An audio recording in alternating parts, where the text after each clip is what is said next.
What's going on, everybody? Welcome to Gotta Catch Them All, a Pokemon podcast. I'm one of your hosts, Andrew, aka Major Gains. Joining alongside, as always, is Wolfstalker25, aka D Wolf Gaming. How you doing, buddy? How's it going, Andrew? How's it going, everybody? I'm. Never mind. What you said? What? How's it No, going? not, I'm not. going great. I'm sorry, I didn't mean to cut you off. No, you're good. You're good. That's all I was going with.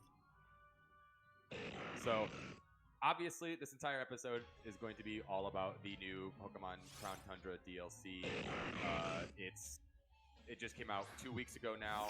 We've got our hands on it. We've been playing through it. We've got our thoughts on it. I was trying to actually, as you could tell for non-audio listeners, if you're watching this on either YouTube on the VOD on David's channel, or if you're watching it live right now on twitch.tv/MajorXGains or twitch.tv/Wolfstalker25, you'll see that I'm currently at the end of the main game because I sent all my Pokemon to Pokemon Home after Pokemon Home came out, and I restarted the game, thinking I would play through it, and forgot to beat it. So now I am limited in the Crown Tundra for what I can do. So I'm trying to rush through it, and I forgot that I was at this point. I thought I was already still at the Crown Tundra, so we were going to show you guys some max raid battles while we talked about everything, but we'll see what happens. So anyway, We'll get David, to it. I'm gonna send it over to you. I'm gonna ask you, what do you like about Crown Tundra? What do you dislike about it? What are your overall thoughts? So overall thoughts so far. Crown Tundra, in my opinion, is the defining factor of Sword and Shield. It is literally the best thing that this game has added to it. Isle of Armor was okay. It was a little lackluster. The main game was alright. It was an average Pokemon game, I think. Maybe slightly above average in some regards and below average in others. Obviously, with some features being limited and some features being gone. Especially when we're so used to the whole algorithm pattern they had going since X and Y to like Ultra Sun and Moon. Right. Crown Tundra, though, the legendary story with Calyrex was super cool. It had a ton of backstory to it and like lore, and it was just super interesting. I loved the cinematics that they had with it and the cutscenes and everything. Yeah. Dynamax Adventure is in my opinion, hands down the greatest feature that they've had in Pokemon. Probably, at least when it comes to in terms of just shiny hunting. For one, it's the funnest. It's cooperative with your friends, so it makes the shiny hunting even better. And it's challenging. It's not super easy, so it's like you're not just gonna it's like you're not just doing the whole tedious, let me run into this legendary and kill it or leave, or let me chain fish or whatever the entire time. You actually get to sit there and have fun and do fun battles and shiny hunt all the legendaries, which is super cool. Absolutely. I think the Regis, because I'm currently I'm shiny hunting the Regis. I haven't finished the Crown Tundra story yet because I want to shiny hunt the Regis, so I'm still not done. But the Regis, I think they're pretty cool as well. The only thing I wish that the Regis had is I wish that they were physically in their tombs. Yeah. Instead of just like a statue that you walk up to. I wish you actually saw them like kind of sitting there, like maybe in like a frozen sleeping animation, and then when you talk to them, that's when they you see them like wake up and saw like some cool cinematic the first time. I feel like that would have been kind of cool, but the legendary birds are interesting. I mean, they roam around the wild areas, so they're kind of cool. I don't mind them. And then there's other stuff, like I haven't done the Galarian Star Tournament yet, or hunted any of the Ultra Beasts yet for the last part. But the Galarian Star Tournament actually looks pretty cool as well. I saw a video on that, and the only problem I have with that is I think it caps out at like the people having level 80 Pokemon, which I kind of wish it capped out at like 90. Like with like Nessa and like Milo, like the first gym leaders, I wish they capped out at like 75, 85, and then like Leon and like some of the other later game trainers, I wish they capped at like 90, 95, 100, something like that, to make them even harder. Because it seems like you could still breeze through the battles pretty easily in there. But overall, I think Crown Tundra is great. Yeah. Real quick, kind of bouncing off of what you said about the Galarian Star Tournament. I remember Game Freak actually straight up coming out and saying, like, Pokemon Company, they were like, "This is the hardest challenge we've ever put into a Pokemon game." For the Star Tournament. Yeah. I don't remember if I heard that, but I could believe it. I could believe them Yeah, saying because that. I was looking up stuff on it on the DLC. Like it was like right before it came out, and I completely had forgotten all about the Galarian Star Tournament and stuff like that. So I was on Cerebi and I saw that, and like they had a little thing that said, like this game is, or not this game, but like this part of the game is the hardest part hardest that we've ever done. I'll see if I can find it really quick. But I agree I agree with you with a lot of what you were saying. Like the max raids in particular are definitely the best thing that they've ever put in a Pokemon game since going back to Kanto Yeah. in Heart Gold, Soul Silver. Like The only thing that this- might compete is maybe like Battle Frontier and Emerald, Yeah, from stuff Emerald. like that. Like a lot of people really like that. So, but continue. Yeah, but kind of going off like what you said too, like the Calyrex stuff, I thought was really really cool. It was just Yeah. something more fun to do, and kind of exploring the Crown Tundra itself was a lot of fun as well. I know it's getting some criticism, like from Celtiverse in the chat. He said that the game looks bad. I personally don't think so. I actually think the Crown Tundra looks gorgeous. I love everything about it. But then again, I also think Pokemon Sword and Shield looks good. I know there's a lot of people out there that are like, oh, the pop-ins and stuff like that. But it's like, guys, come on, it's a Pokemon game. Like, stop being so overcritical. Yeah. You knew this wasn't going to be Breath of the Wild style, animations and stuff like that. So you're being hard for no reason. You know how hard this game would run if you had like insane render distance and can see Pokemon spawning at an insane distance with I mean, they have still pretty good detail. I think the Pokemon themselves are pretty detailed. Yeah. Like their textures and models are all really good. It's just the environment that in some areas is a little lacking, which is 100% true. The wild area does have lacking areas. But when you have all the random trainers running around and you see them all over the place, it's already frame droppy as is when you're online in the wild areas. If you had like, I mean, there's probably at least sometimes like 20 some Pokemon spawning. If you had that many Pokemon spawning with the high level details that they kind of have already, the game would run so hard. It would be so ridiculous. So, I mean, I can't really fault them on how it is, especially on the Switch. It's not like this is the Xbox Series X that it's running on. If it was, then, oh yeah, like, I mean, I'd complain completely, but, I mean, it's the Switch. It's not super powerful. It's strong, but... I'm right there with you, man. I like I said, I don't understand why everyone thinks that this game looks bad and they're expecting it to be, like what you were saying, like or like Celtiverse saying, like this great game because he's saying it's a console game, so okay, yeah, but the Switch isn't a normal average console. Yeah. Yeah, it's. He told us to take off our drunken Pokemon headphones or goggles. Like, I'll admit, Sword and Shield to me, when they first came out, I was not happy with these games. Some environments in some areas I thought looked really nice. Some were like when you go in that one like crystal looking cave, like it was really cool looking. I really liked the appearance of that cave. But then and like the if you play, well, was it the Gleamwood Tangle, whatever that like fairy forest is. That place looked really cool too. But then you have some other places that it's a little bit worse looking. I'll say this is probably the best looking Pokemon games in terms of what we had, because I mean up until Gen 5 it's all pixels, and then you've got Gen 6 and onward, which was using the limited 3DS hardware, which was, I mean, Sun and Moon would have looked probably really good if they were on the Switch with HD graphics and stuff like that, because they were pushing the limitations. But for sure.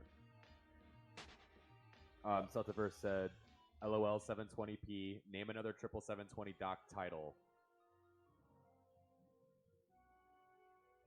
Are you ready for some Dynamax Adventures, by the way, David? I've got mine all set up, and I sent you the code. I don't know if you saw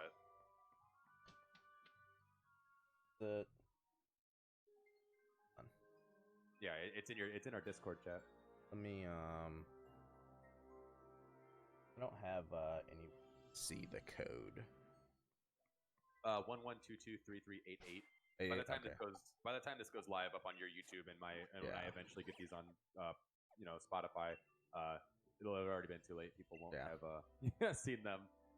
Yeah, because if I open the code, it messes with the how I have the layout for overlays and everything like that. No, I hear you. I completely understand. Trust me. I'm glad that I have someone else that understands that because I had to like do a different setup. We'll talk about that off the podcast, but like my brother and other people would be like, "I don't understand. Why would that mess with it?" And it's like you don't get it. Yeah, Like you've never set these up before. Like it could be a yeah, pain. trying to set up the layout with all that is kind of a pain sometimes. But yeah, I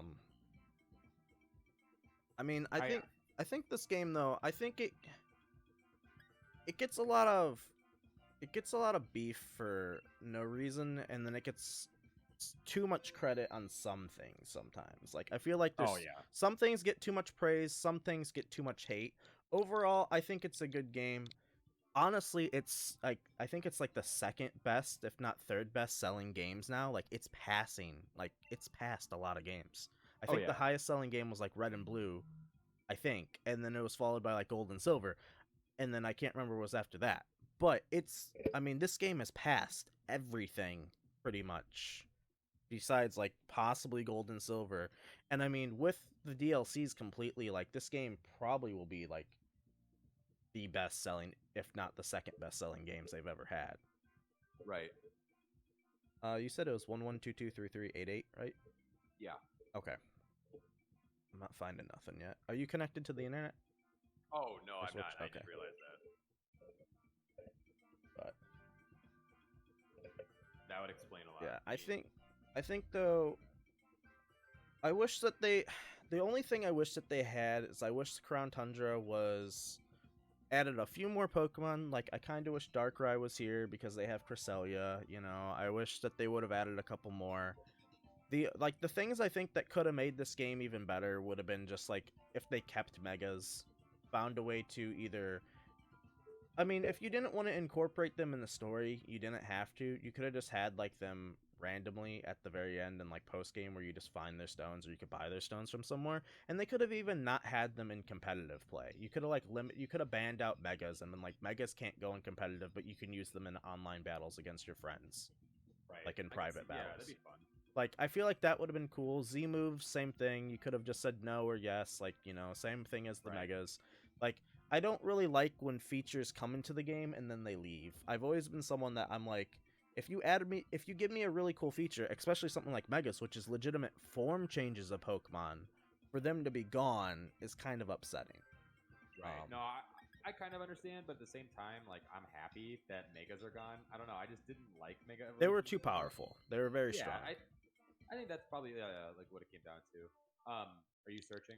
Yeah, searching. Okay, I am too. Uh-oh. Is this going to be like the other night when we couldn't find each other? I think we're good now. Oh, there we go. Ready to battle. Let's do it, Wolf.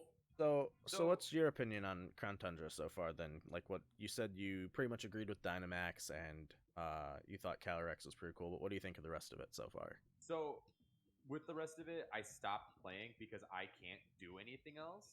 Ooh, this might be interesting. Hold on.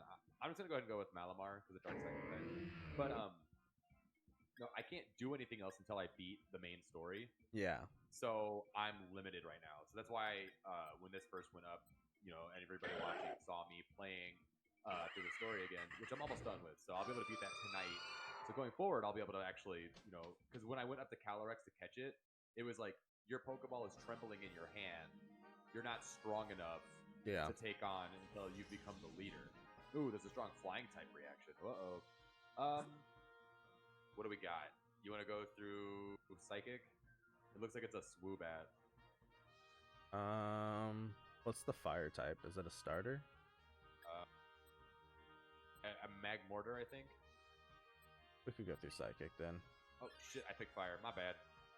Oh, you're good. It might force us over to Psychic. Okay, but kind of going off that, I enjoyed it. I really enjoyed doing all this stuff, learning about, you know, the new lore behind Calyrex and stuff like that, and kind of watching his story unfold, stuff like that. I thought that was really fun. I'm looking forward to getting the Reggies. I'm looking forward to unlocking some of the legendary birds, so they're running around, so I can go and find them and catch them. Overall, I'm hyped.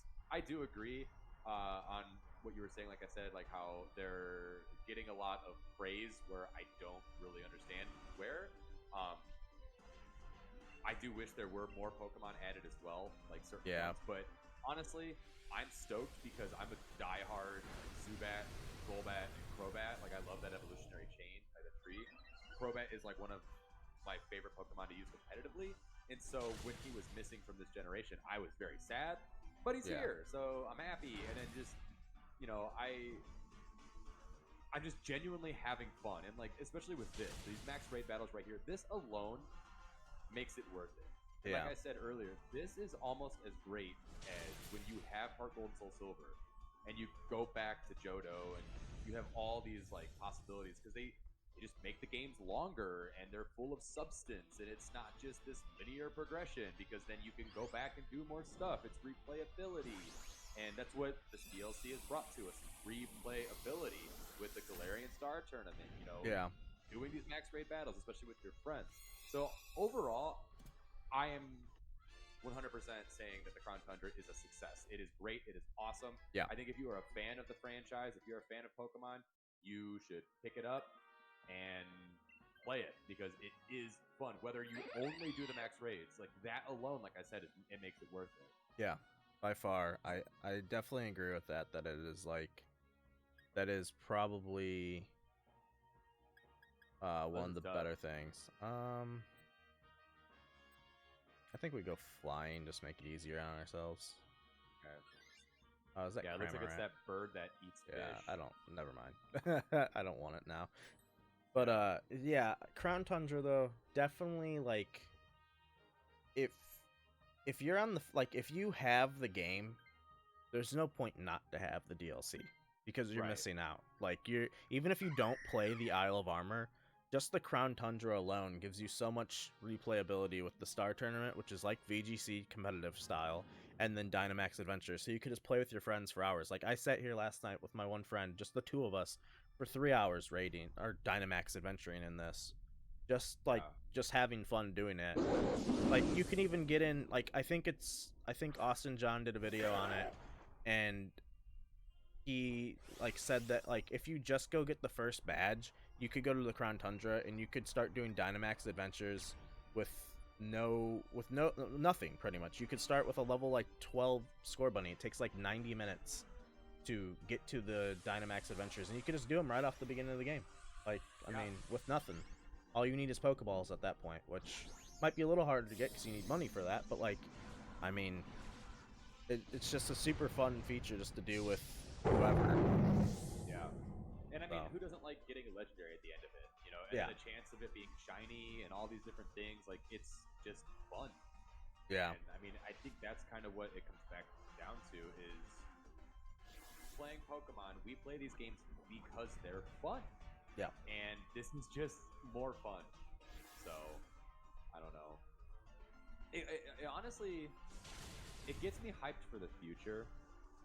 You know, because you and I kind of briefly talked about it a little bit, how the Crown Tundra kind of gives you a little bit of this open world feel.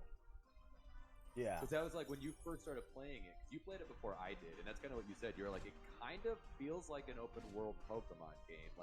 You could feel that that's kind of where they might be heading in that direction. Uh-huh.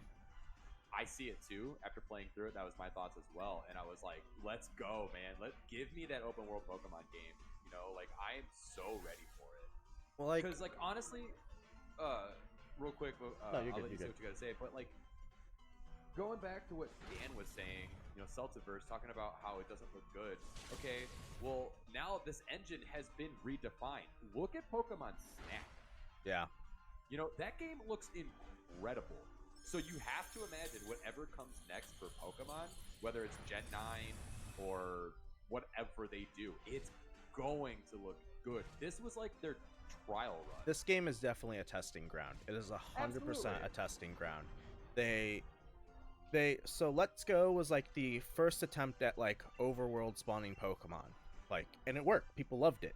And then they ran with it in this a little bit more. They're like, all right, so how do we make the classic Pokemon game, but have Pokemon spawning in the overworld and still kind of in the grass, but then have it like a big overworld exploring area, which, you know, that's what the wild area was. And then they're like, all right, how do we take that and apply that to the entire map? That's what the Isle of Yeah. Armor was. They're like, how do we take that and do it better? And then they did it Crown Tundra. Yeah. Like, Crown Tundra, when I stepped into it, like, the thing is, too, is, like, Pokemon has a really good way with music. So, like, when I stepped into the Crown Tundra off of the train station the first time, I was like, wow, like, this actually looks, like, it looked good. Like, seeing the graphically, the snow with the snowy trees everywhere, and just walking out, and, like, and seeing fossil Pokemon just walking around in the grass, like, was super sick. I was like completely like kind of floored by it. I was like, this looks cool. I have a part in my first or second like let's play of the video that I'm gonna have up, and I walk up to the, like, before you go to Freezington, like the one town, I just walk up and look at the, like, out over just the empty area, and I was like, wow, this actually looks really cool. I was just kind of like super just happy looking at it, like thinking like, all right, what could Pokemon lead into in the future now? Especially if we get Gen 4 remakes next year and they go into that same like path of like do open world, like just like imagine an open world Gen 4. Oh, Like, absolutely. how sick would that be? Yeah, it would look amazing. And I've seen some on over at on Twitter.com/ Major X Games with a Z. I've been following people that are like really big into um, fourth gen, you know, Yeah. Diamond and Pearl and stuff like that, and they've been sharing posts about, you know, different like concept arts for Diamond and Pearl, like the Sinnoh region in the Sword and Shield, you know, engine and stuff like that, and it looks awesome. And like after going back and I streamed my last stream on Big Boy Little Boy actually was a little hour-long playthrough of Platinum, which I'm going to start up again over here on twitch.tv/MajorXGames, and I'm gonna play through it again. And when I was playing it, I was like, man, I forgot like Sinnoh's actually a really, really interesting region. Oh yeah. Like the landscape, the Pokemon that are there, stuff like that. Like I was being way too overcritical on Diamond and Pearl, but that may have just been because I was playing through Platinum again. Yeah, But, and I mean, it's been so long since them too that it's like once you go back and play them, you probably appreciate things more now than you did then, probably. Right. I mean, that's the same thing that happened with Black and White. Black and White were hated games when they first came out. Everyone despised them, and now people are looking back at them with like a ton of fondness, and they're like, "Oh, those were the last good Pokemon games. Was like Black and White." Some people go back further and they're like, you know, it was Gen 2, it was Gen 3. Some people are like, it was Gen 4. But like a lot of people seem to agree that like the end of the pixel art games was like some of their favorite games, which me personally, I am kind of the opposite. I like the 3D style, so it's like the start of the 3D games is, yes, they were easier and they're more dumbed down and simplified in some aspects, but they still look, I like the 3D aspect way better, and I think that they're like the features that they add in them are just like so much nicer, and like they've simplified the game, especially Sword and Shield. Like you could EV train and breed so easily in this game for competitive. It's like that was a gatekeeping thing in like previous games. Like you had to like spend so much time and have so much knowledge on how to do it. A lot of people didn't do it, so it made them never want to battle online. So yeah, no, 100%, and that was me too for a long time. Like I remember when I was in high school, I must have been a junior or a senior, and this older, no, I think I may have been a sophomore or junior. It was someone that was a senior. I can't remember. Anyway, he told me about EVs. yeah, I've been playing Pokemon since, you know, they first came out in America and stuff like that. And I was like, yeah, I know Eevee and its evolutions. He's like, no. yeah, Effort values. And I was like, what is an effort value? You know what I mean? Like it like completely. I'm gonna swap this out. Because he's got the Smackdown. Yeah, I'm almost dead too. But you know, then I learned about EV training and stuff like that, and then I Googled it and I learned how to do it, and I was like, oh, this sucks. Like I'm spending hours upon hours trying to do this, and for what? For me to go online and get absolutely destroyed? Yeah, it wasn't exactly. until like then I started playing on Showdown, you know, because obviously then it was a lot easier because everything's already, you know, you could set it up how you want. But But then Uh-huh. X and Y came out and it had the super training aspect to it. And I was like, aw, Articuno. But I was like, okay, cool. I dig this. This is awesome. So then I actually got into competitive like playing because of X and Y, because of the super training. So you're right. It was a lot of gatekeeping back then, and they did introduce a lot of really great new aspects, and I was so stoked on that. So I agree a lot with you. I think the 3D versions, I prefer the look. I like a lot of the new added stuff, but I hate, and we've talked about this before too, on length, how easy Yeah. these games are now, and it's Agreed. so annoying. Like, stop holding my hand. Like, let me have a hard time. I wish that they would move more in the aspect, especially now in the Switch. I wish they would give us when you start the game, give you the option of, are you new to Pokemon? Are you familiar with it, or are you very experienced with it? Right. And depending on which one you pick, it completely changes the way you play the game. Absolutely. Like, I don't see why that's just, I really will never understand why they don't have that. like I want to go into the first gym against 4 to 5 Pokemon. Like, I want it to be hard. I want to have to actually train for that first gym. I want my rival to be a jerk, and I want him to pick the starter that's strong against mine. You know, it's like I want it to where your first battle that you have, you lose. I don't want to Yeah. win. I want it to actually be a challenge. Like, you know, I don't want to like handhold this game. I want to see like Elite Fours in the 70s to like 80s. Make it difficult. Like, that's what I want to see with like this. But I agree. like, if they would just do that with the next set of games and make it hard, but make it look like, increase the graphics obviously, but like keep everything good that they've done from here and then bring back past like good features, like there's no way, like there's almost, I'm gonna probably say this, that with how they brought back Pokemon following in this game too, like that's gonna be a feature that's probably gonna be in like the whole game of the next one, I would assume. You think so? They've already got all these Pokemon here with walking animations. Yeah. It wouldn't be hard just to take it and throw it back in the next game. They only probably have like maybe 100 to, not 100, but like probably like 150 to like 350 maybe Pokemon to give walking animations to still, which Right. they're probably doing that right now as we speak. Like, Yeah. you know, exactly. so it's like they could easily give the rest of the Pokemon their walking animations, and then what do you know? All of them are there, and they could walk behind you, and then the next game will probably be like fully open world. Like, Yeah. the high possibility. Now, here's my question then. So, we kind of talked about this on the last podcast too? Would you want to be able to go around and get different badges? Like, so it's not linear, like you know, 1 through 8. Like, obviously, it's still 8 badges, but you can get the first badge, then the 6th badge, stuff like that. And the Pokemon just kind of like go up with you to kind of, you know, like the game's smarter. I would want it to be smarter to where it scales, yeah. Would I want them to like where I could go to any gym? I feel like to an extent. I feel like almost what I would want, and I saw a video on this, I think, but I would want them to almost, let's say for Sword and Shield, or like, I guess we'll use Kanto as an example since they're easier to remember the order of gems. So it's in Kanto, it's Brock, Misty, Surge, I believe.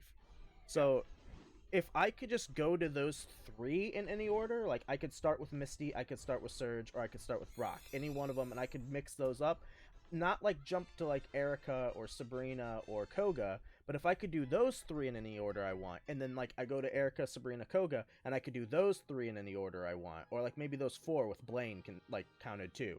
I could do those 4, but the end battle is always Giovanni. Like, that would be cool. Yeah. Real quick, I totally did not catch Articuno for some reason. I decided to let it go back into the gen like an idiot, so that was great. I'm gonna start up another one really quick. But yeah, I agree with you. And isn't it actually in that generation where you can go and get, like, for example, like Sabrina and Koga, you can have them switched. Like, you don't have to. I think so. Yeah. Because, like, I remember one time I was playing and I got Sabrina, and my friend was like, why did you do that? Like, you got to go fight Koga. And I'm like, I haven't even been to Fuchsia City yet. Yeah. You know what I mean? Like, if you're strong enough to take it on, like, then you could do it. Like, I kind of feel like that's how it should be. Yeah. You know, like, if you get to that town, because you can explore the game, it doesn't stop you. There's no obstacles in your way. You know, if you can explore the game, open world, if you get to that town and you're good enough, if you're 5 levels, 10 levels, under leveled, but if you're good enough, you should be able to fight the gym leader and take the Yeah. badge on. There should be no limitations of getting to places. Yeah, like I understand obviously you don't want to go to you don't want to let people into like Victory Road right off like the start of the game, like they could just run their way there, but like I wish some areas where like they let you explore a little bit more. Like that's what I liked about the wild area.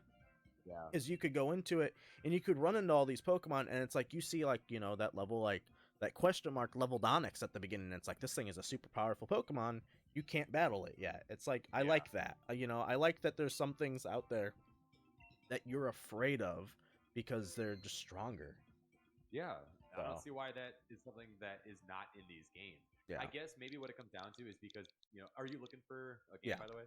I'm searching right now. Same code, 11223388. Yeah, we'll just keep using the same one. Okay, there we go. But yeah, like I don't know if maybe because these games are geared towards children, They are, and that's the problem with it, I think. What is going on with these Pokemon? Well, let's hope it's a flying type or a dragon with this setup. Oh, I know. Seriously, I'm gonna go with Wishcat. Ooh.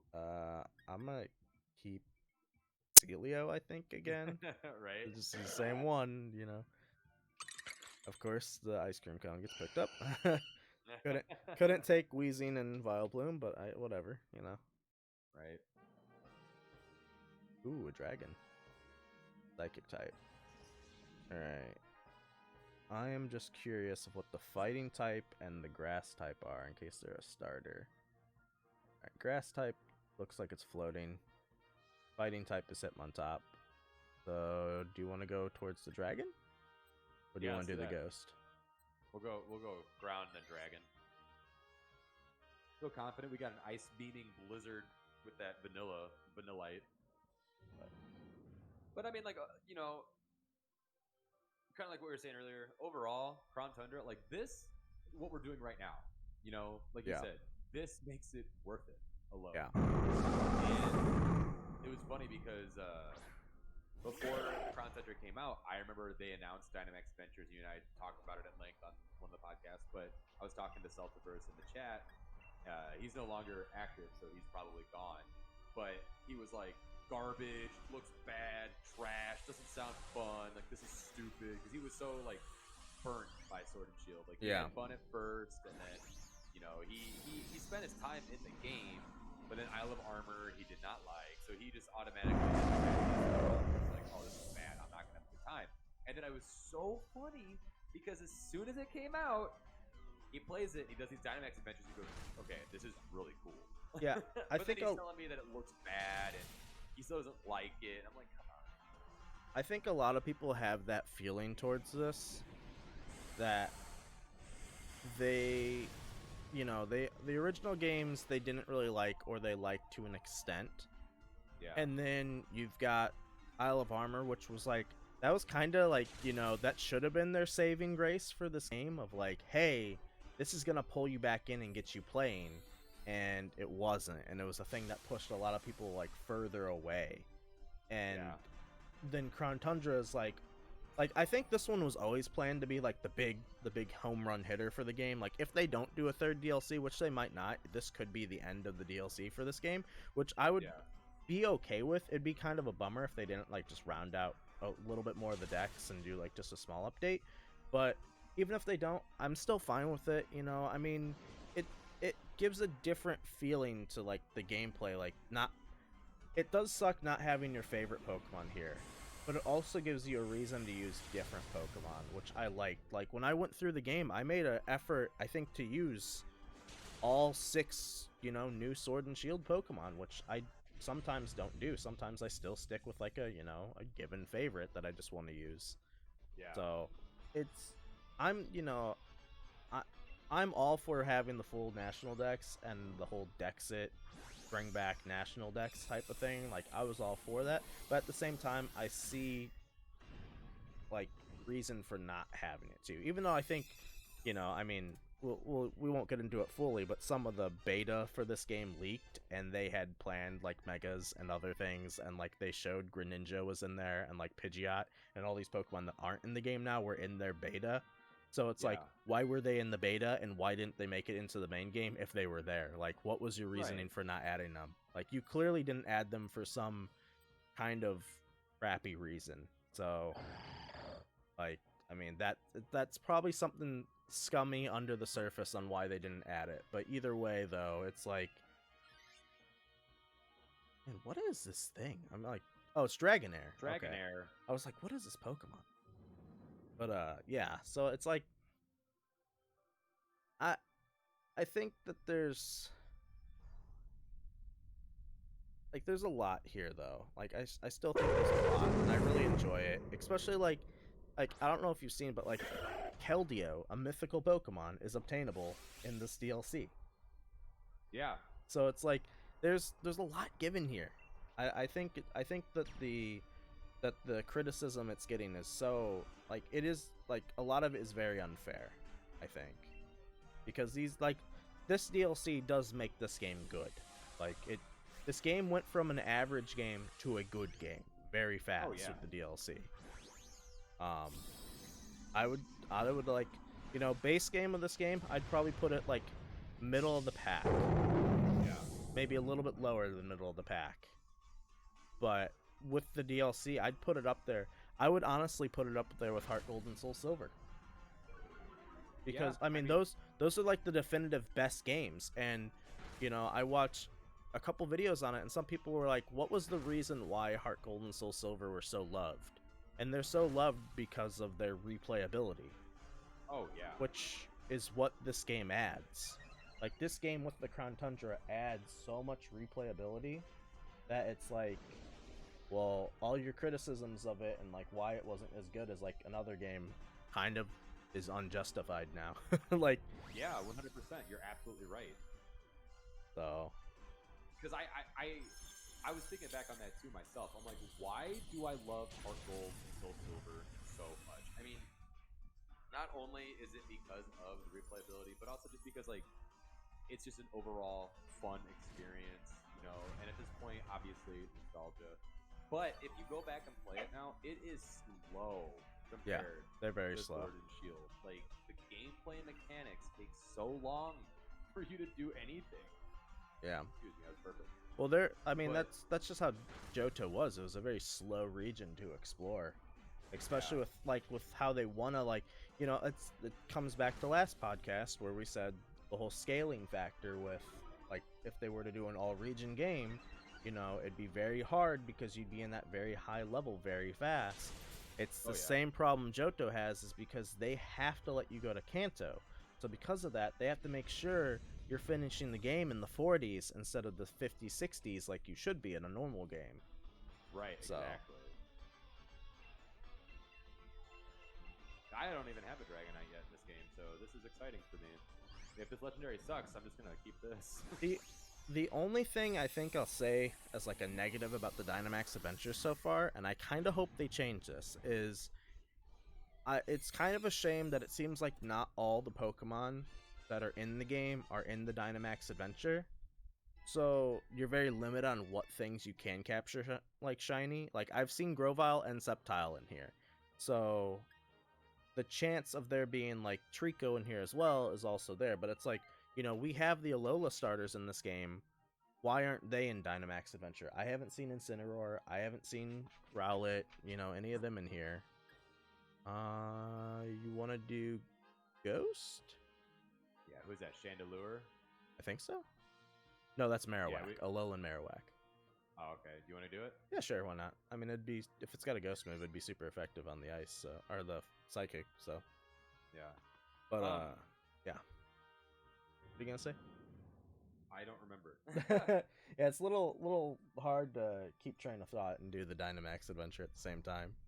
Right. Oh no, that's what I was gonna say. Yeah, I wonder what went into like the thought process of picking like for both Dynamax Adventures. Like, what are the rental Pokemon you could use first of all? Yeah. And what was the thought process going into which Pokemon are we going to include in these games? Because obviously, like you said, there are a lot of fan favorites missing, at Yeah. least from the main game. Now, some of them were added with the last 2 DLCs, but we're still missing a good chunk of them. So it's like, I wonder whose job that is to go through and like, all right, so today I'm really going to disappoint some people.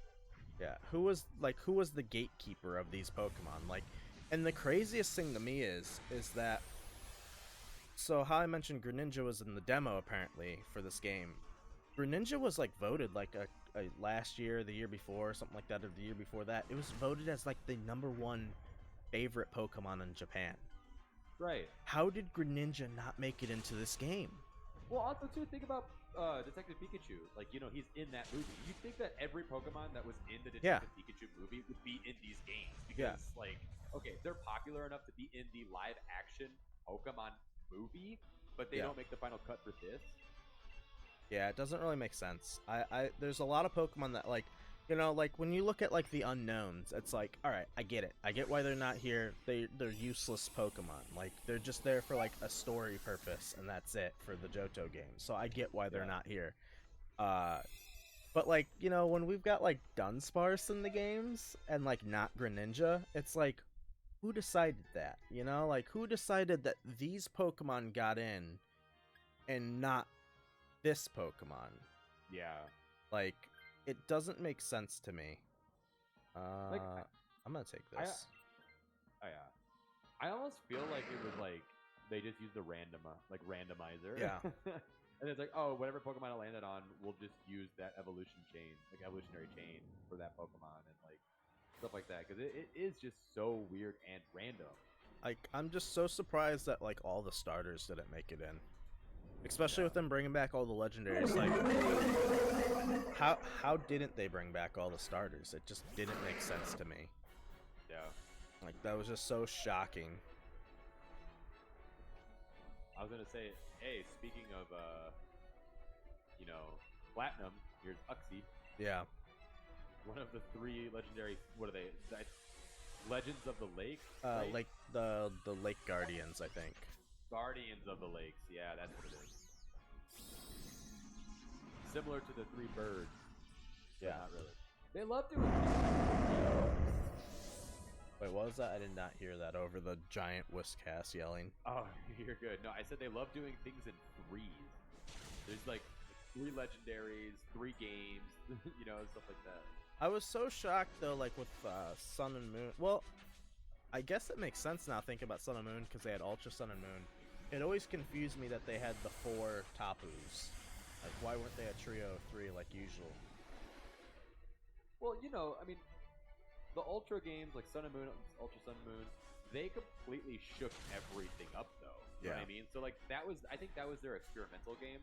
They wanted to step outside of the box, Taco Bell style, and just kind of, you know, try different stuff. And I mean, personally, you know, we've talked about it before. That's why I wasn't really like the biggest fan of Sun and Moon, because it's like I don't like the non-traditional badges. That's what's also really appealing to me about Sword and Shield is like they went back and did the 8 badges, but it's different.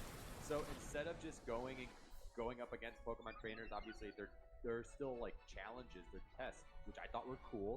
I thought they should have been harder, in my personal opinion. Like some of them were like, okay, I'm just like the very first one, you know, that first gym leader, you're just moving things to get the sheep Pokemon at the end of it. Like, okay, great. But, you know, I think that's a really cool idea. And then obviously this Dynamaxing stuff. I love this. How like there are these larger than life battles. You know? And especially when you're in the tournaments like that, like when you're going up against, you know, the non-traditional Elite Four, because it's more of a tournament and stuff like that. I thought that was a really, really cool feature. I did like that. You didn't like it? Oh, I did like that. Because I was going to say, because they kept what works, the 8 badges. And they were able to be creative with it and make it something new, fresh, fun. And I'm really looking forward to seeing what they do with the next generation. I kind of wish, though, like, what I kind of wish with the tournament, how I did like it. But I still am, like, upset that we don't have an Elite Four, though. Because, like, the Elite Four was always so big.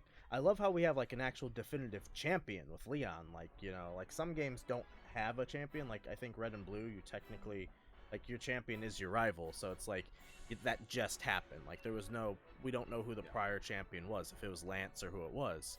So I almost wish that the game would have had like an Elite Four battle right off the bat, and then like you beat the Elite Four, and then that was your entrance into be allowed into the Champions Cup tournament that they did. Yeah, that'd be really cool. I kind of wish they had that. So it was like you had an Elite Four battle, then after that, that's where you go into that big champion thing with like Hop and like other gym leaders that are like, hey, we want a shot at champion now, you know? Yeah.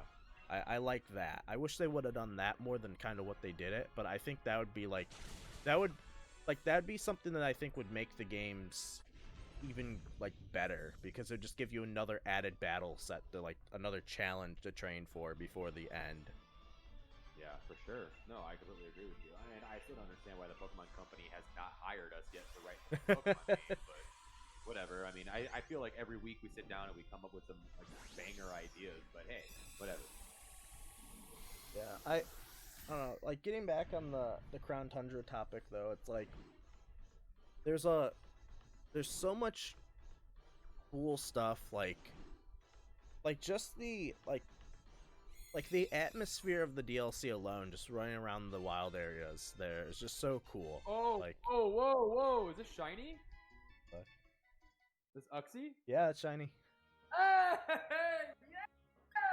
Woo!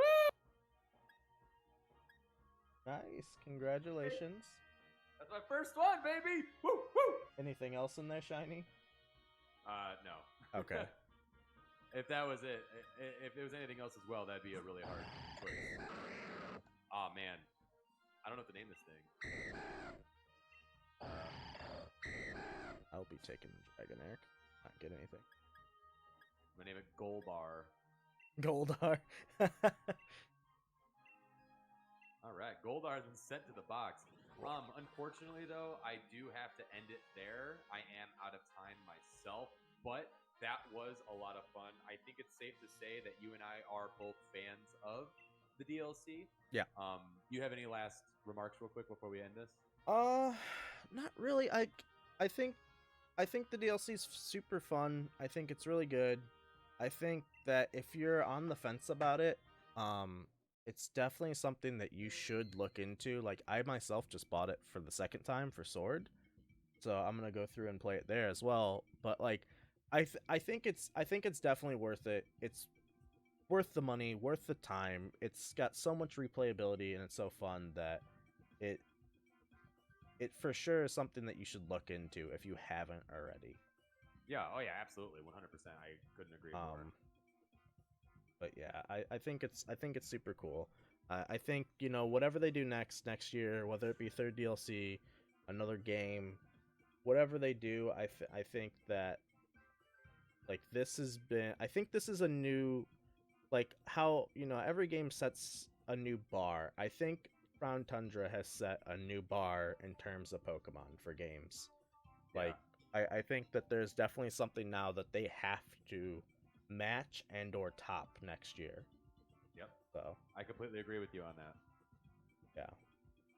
But well, what's your ending thoughts on it? Oh, I was just gonna go ahead and say that I completely agree. I think this is a great starting point into what could be something greater and better with Pokemon, and I would love to see them take what they've learned from all the feedback of both Isle of Armor and Crown Tundra and just roll with it and hopefully make whatever's coming next into something really, really special, whether it is the remake of Diamond and Pearl, calling it Max Diamond, Max Pearl, and they somehow infuse Dynamaxing into it. Yeah. Who knows? It'd be cool. If not, I don't care. Call it whatever you want. You got my money already, Game Freak. But again, like I said, learn from mistakes. Take the positive reviews and roll with those, and just give us something that is going to be truly special, because the Crown Tundra is the start of something truly special, and I'm really looking forward to the future. But with that being said, thank you everyone for checking out this episode, whether you are watching it right here on twitch.tv/MajorXGains or twitch.tv/WolfStalker25, or, sorry, I just smacked my mic right in the freaking face, or if you're watching it over on David's YouTube channel, which was, again, David, tell us, I forgot. YouTube.com/DWolfGaming. youtube.com/gwolfgaming. This will be up on podcast services eventually. I have been really bad with that. In fact, I'm going to get with you and probably have you, if you can, send me any video files if that's any way possible so I can cut them down into audio, get them onto a Spotify account for Gotta Cast Them All. But again, I've been one of your hosts, Major X Gains. We'll see you later. Bye. Bye, everybody.